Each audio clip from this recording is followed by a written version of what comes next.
আর এটাই হচ্ছে সেই বিশ্ববিখ্যাত ইস্কন মন্দির, যেটা বিশ্বের 1 নাম্বার মন্দির। ইস্কন মন্দির ভারতবর্ষের পশ্চিমবঙ্গে অবস্থিত নদিয়া জেলায়। তোমার গলায় মালা কেন? এত অল্প বয়সে মালা নিয়েছো? মালা নেওয়ার কোনো বয়স হয়? একদম একদম, রাধে রাধে। এটা হচ্ছে প্রসাদ কক্ষ, মানে এখানে সবাইকে প্রসাদ দেওয়া হয়।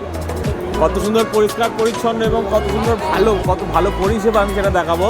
যারা এই লাইনে দাঁড়াবেন প্রসাদ খাওয়ার জন্য, তারাও অনুগ্রহ করে কিছু নাস্তা নিয়ে আসবেন। কারণ hi friends, welcome back to my channel. আমি বাপাই, আর আমরা চলে এসেছি আজকে মায়াপুরে। আর মায়াপুরে আজকে নয়, এখন আমরা বিগত 2 দিন থাকবো। আর 2 দিন মায়াপুরটাকে মানে পুরোটাই ঘুরবো এবং মায়াপুরটাকে উপভোগ করবো। যে মায়াপুরে দিনের বেলায় একরকম আর রাত্রিবেলায় একরকম। রাত্রিবেলায় কী হয় আর দিনের বেলায় কী হয়, মানে আমরা বেরিয়েছি সকালবেলায়। তো রাতে রাতে বন্ধুরা ফাইনালি চলে এসেছি আমরা মায়াপুর, দেখতেই পাচ্ছেন। আর এখন আমরা মায়াপুরের সাইডেই আছি, যেখানে নাম হট্ট, যেখানে মানুষজনের সেবা করানো হয় দুপুরের সেবার জন্য। আমরা ওখানে এখন দাঁড়িয়ে আছি এবং আমরা এখন রুম খুঁজছিলাম, কিন্তু রুম পাইনি। তো ঘড়িতে এখন 3টে বাজে, আর এই 3টের সময় আমরা খাবারের জন্য কুপন পেয়েছি, মানে কুপন কেটেছি আর কি। আর কুপন মানে আমরা যে ভোগটা খাবো তার লাইন দেখুন, মানে এতটাই বড় লাইন, সেটা মানে ভাবার বাইরে আর কি। এত বড় লাইন, এই লাইনকে অতিক্রম করে তারপরে আমরা ভোগ পাবো। অবশেষে 9 পাক ঘুর খাওয়ার পর 10 পাকে আমরা কিন্তু মানে চলে এসেছি। এবার মনে হয় প্রসাদ পেতে পারি। তো আমাদের শুভময়দা কিছু বলতে পারে, বলুন। যারা এই লাইনে দাঁড়াবেন প্রসাদ খাওয়ার জন্য, তারাও অনুগ্রহ করে কিছু নাস্তা নিয়ে আসবেন। কারণ আপনার ওখানে যেতে যেতে না হলে পিত্তি পড়ে যাবে আপনার, ওই জন্য কিছু খাবার নিয়ে আসবেন বাড়ি থেকে। তো অবশেষে আমরা এখন পৌঁছে গিয়েছি প্রসাদ কক্ষে, মানে এখানে এবার ঢুকলেই আমরা প্রসাদ পাবো। এখন ঘড়িতে প্রায় 4টে বেজে গিয়েছে, 3:30 4টে বাজে। এরপর প্রসাদ খাবো। তো যাই হোক, প্রসাদ যখনই খাই তখনই অমৃত। তো অবশেষে আমরা বসে পড়েছি প্রসাদ গ্রহণের জন্য। এটা হচ্ছে প্রসাদ কক্ষ, মানে এখানে সবাইকে প্রসাদ দেওয়া হয়।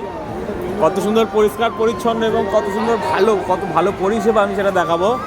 এই যে আমরা এখানে খেতে বসেছি, মানে বসার জন্য একটা সুন্দর একটা জায়গা, এবং এখানে মানে পাতাটা রেখে খাওয়ার জন্য একটা সুন্দর জায়গা করা আছে। তো এসব বন্ধুরা পেতে গেলে ঠিক জায়গায় আসতে হবে, ভগবানের দর্শন নিতে আসতে হবে, তবে ভগবানের প্রসাদ পাওয়া যাবে। তো অবশেষে আমাদের ভোগ খাওয়া সম্পূর্ণ হলো আজকের মতন, এবং ভোগ ছিল না, ভোগটা ছিল পুরো অমৃত। শুভময়দা কেমন লাগলো ভোগটা খেতে? প্রসাদের তো কোনো তুলনা হয় না। একদম। প্রসাদ গোবিন্দর প্রসাদ হয়। আর সত্যি করে আজকের যে প্রসাদটা আমরা সেবা করলাম, একদম অতুলনীয়, অসাধারণ।